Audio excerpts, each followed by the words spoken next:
can only apologise for this and this. It's lockdown.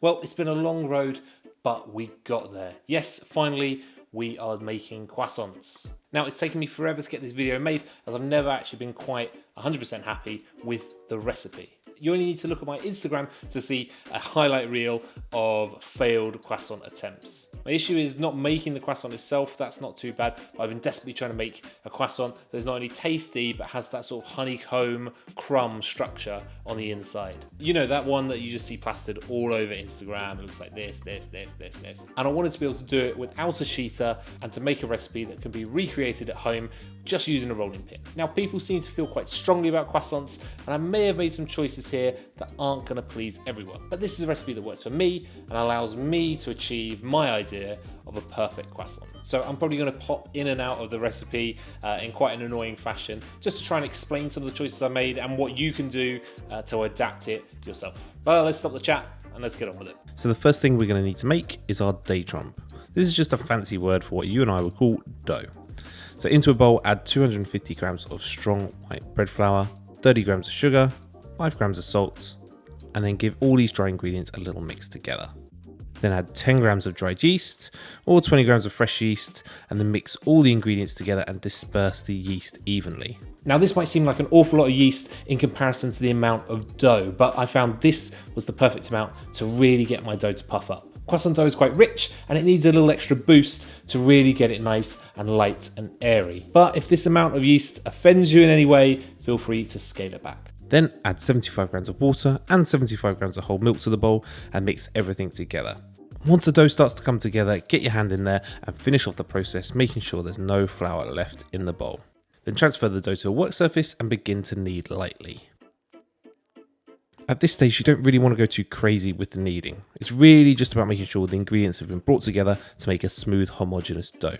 It's not about developing the gluten. That's going to happen anyway during the resting and the rolls and folds later on. Work it too much now and you're just going to find it difficult to roll it later on, as you're just going to be fighting against any gluten you develop. I hope that makes sense. Once the dough is smooth, you are done. Place it back into a bowl and leave to prove for about an hour at room temperature or until doubled in size, just to get that fermentation process underway. Then, once doubled, remove from the bowl, place on some cling film and knock back the dough, deflating it and removing as much air from it as possible. Wrap it up in the cling film and then place it into the freezer for 30 minutes to cool it rapidly. Set a timer because you don't want this to freeze solid.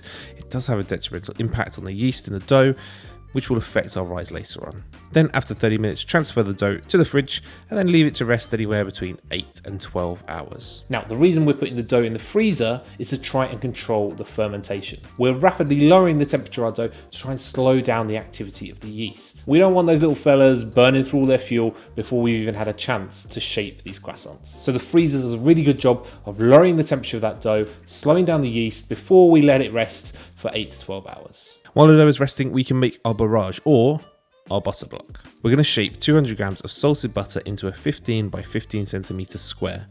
I'm using an old vat pack bag here just to help shape the butter, but you can use parchment paper if you want. Use a ruler or a measuring tape to make sure you get this the right size, and keep it to hand because from here onwards, we're going to be quite accurate with our measurements. Once the butter's the right size, place it into the fridge until the dough has rested.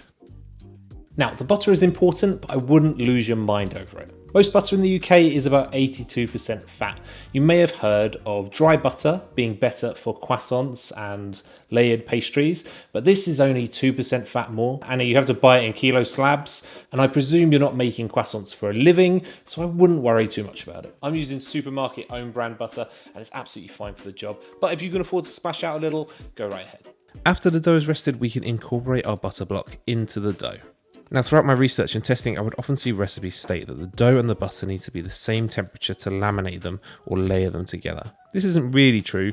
When starting off, you need them to be the same texture, not the same temperature. The butter needs to be cold enough not to melt out of your dough, but soft and pliable enough that it doesn't break and crack when you start rolling it out. My recommendation is to use an infrared temperature gun just to get an accurate reading of your dough and your butter while you work. You want your dough to be around 8 to 10 degrees and your butter to be about 11 to 13. I know it sounds like a pain in the ass, but I promise you it works. So we're going to roll our dough to a rough rectangle about 30 by 15 centimeters. Don't be afraid to use your measuring tape to make sure it's the right size.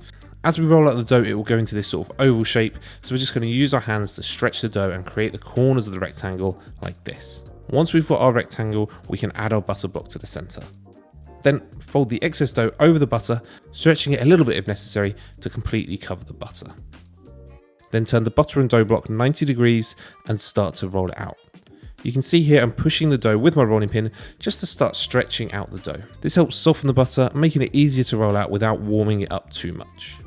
Then use the rolling pin to roll the dough to a long rectangle, 45 centimeters long and about 15-16 centimeters wide. Once again, the tape measure is going to help here.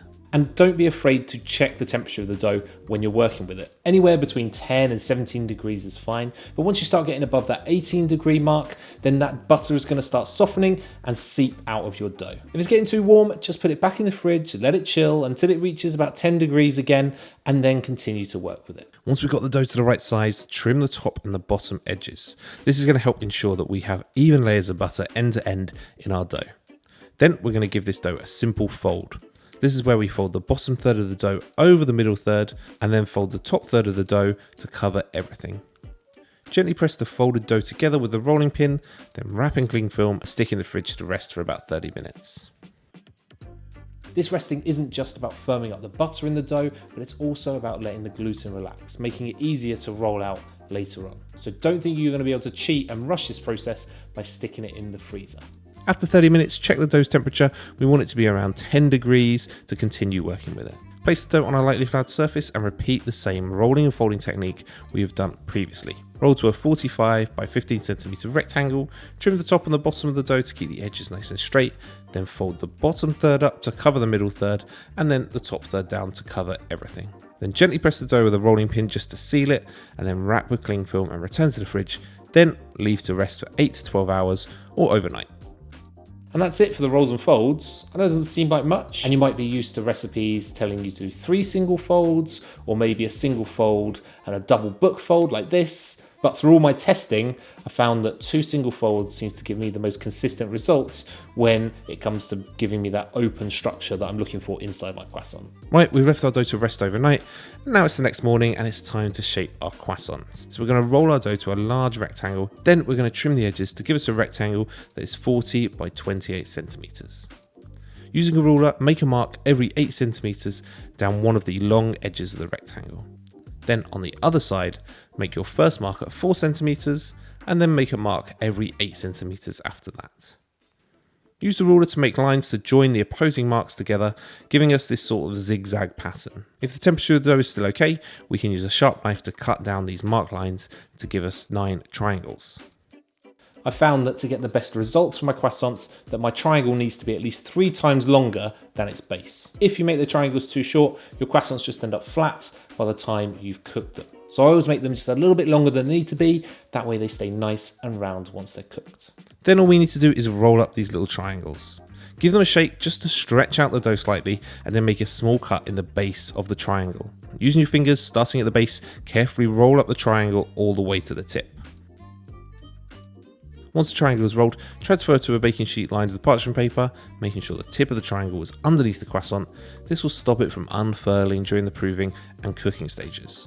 Once all your croissants are shaped, spray or brush them lightly with a little water just to stop them from drying out, cover them and then leave them to prove. I like to use a large Tupperware container to cover them so I can see what's going on, but a roasting tin will work well. Personally, I don't like to use cling film for this because I found it sort of squishes them and they never rise to their full potential. Now be warned, the proving process for these croissants is long. These ones took about 3.5 hours at room temperature, which was 24 degrees at the time, but if you want nice, light, airy croissants, you have to be patient. Once proofed properly, they should be doubled in size and a little jiggly like these ones here. Just be gentle when you're testing them, you don't want to knock out all the air at this stage after all this work. Once they're proofed, we just need to glaze them with some beaten egg. Now the chef in me would normally avoid brushing any exposed sides of the pastry with the egg wash, as it can affect the rise of things like puff pastry. But I found with the croissants, it seems to kind of seal the layers together, keeping the air inside the croissant, causing it to puff up more on the inside. But this is just my own opinion. I have no actual evidence that this is the case, but regardless, I'm going to glaze every bit of these croissants with egg wash just to be sure. Then place the croissants into the oven and bake at 200 degrees for 10 minutes. Then turn down the heat to 170 degrees and continue to cook for another 15 minutes until rich, golden brown and crisp. Once cooked, place the croissants onto a wire rack to cool, and you, my friend, have just accomplished something that most professional chefs can only dream of making. Light, crispy, flaky, buttery croissants.